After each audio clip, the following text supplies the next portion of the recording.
চাঁদপুর আলিয়া একাডেমির 10 দিন ব্যাপী যে আলোক ও আরোগ্য কর্মসূচি গ্রহণ করা হয়েছিল, আজ তার সপ্তম দিনে পদার্পণ করল। এই সপ্তম দিনের আলোক ও আরোগ্য কর্মসূচি পালিত হলো ইয়াজপুর রহমতিয়া মাদ্রাসায়। সকাল থেকেই গ্রামের মানুষ কুপন সংগ্রহ করে এই পরিষেবা নিতে চলে এসেছে এবং তারা সুন্দরভাবে দাঁড়িয়ে ডাক্তারদের কাছে গিয়ে নিজেদের অসুবিধার কথা জানানোর পর ডাক্তাররা চিকিৎসা করে তাদেরকে সেই পরিষেবা প্রদান করেছে। এরপরে বেলা যত বাড়তে থাকে, রোগীর সংখ্যা আরও বাড়তে থাকে। গ্রামের মানুষ দূর দূরান্ত থেকে এসে তাদের নিজেদের অসুবিধার কথা জানিয়ে চিকিৎসা গ্রহণ করেছেন এবং সেই সঙ্গে ওষুধও গ্রহণ করেছে। আসুন পুরো বিষয়টা আমরা দেখব, কি কি হয়েছে সবটাই আপনাদের দেখাবো এবং লোকেরা কি বললো তাও আসুন।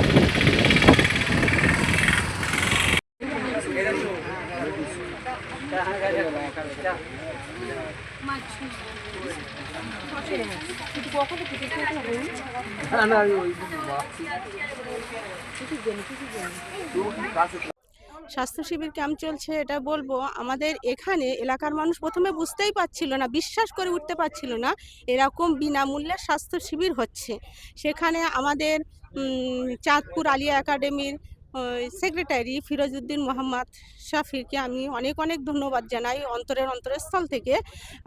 আমাদের এখানে যে ক্যাম্পটা বসেছে, বিনামূল্যে ক্যাম্প, এখানে ইসিজি হচ্ছে, এক্স রে হচ্ছে, আপনার ওই চক্ষু শিবির হয়েছে, ফ্রিতে চোখ দেখাতে পাচ্ছে, মানুষের চোখে ছানি পড়েছে দেখতে পাচ্ছে না, অনেক দুস্থ মানুষ আছে তারা পয়সার জন্য চিকিৎসা করতে পারছে না, এখানে এসে বিনামূল্যে চিকিৎসা করছে, সুগার টেস্ট করছে, বিপি টেস্ট করছে, মেডিসিন নিয়ে যাচ্ছে, অনেক উপকৃত হয়েছে মানুষ, খুবই আনন্দিত মানুষ, আমাদের গ্রামের মানুষ আনন্দিত হয়েছে বলে আমরা খুবই খুশি, খুবই আনন্দিত। আমার নাম হাবিবা খাতুন। দেগঙ্গা জুড়ে যে বিভিন্ন এলাকায় স্বাস্থ্য শিবির ক্যাম্প হচ্ছে, কি বলবেন?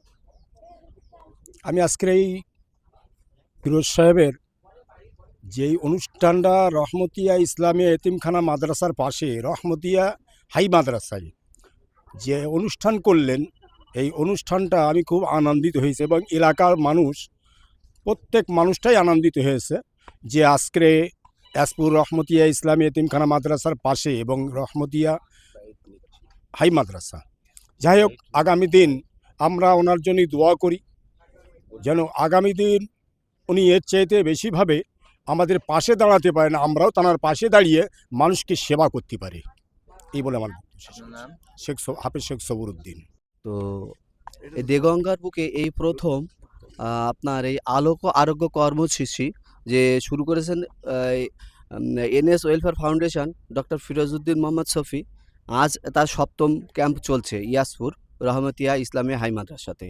তো আমরা খুবই, গ্রাম বাংলার মানুষ হিসাবে আমরা খুবই আপ্লুত যে এখানে প্রত্যন্ত এলাকার মানুষ যেভাবে স্বাস্থ্য পরিষেবা নিচ্ছে, চক্ষু পরীক্ষা, ছানি পরীক্ষা, সুগার টেস্ট, আপনার অর্থোপেডিক্স, ইসিজি, এক্স রে, প্রসূতি বিভাগ, আরও অন্যান্য যে চিকিৎসা ব্যবস্থা চলছে বা এই ক্যাম্পের মাধ্যমে যে এই বিভিন্ন স্থানে যে ক্যাম্পগুলো চলছে তাতে আমরা এবং এলাকাবাসী খুবই আনন্দিত হয়েছি।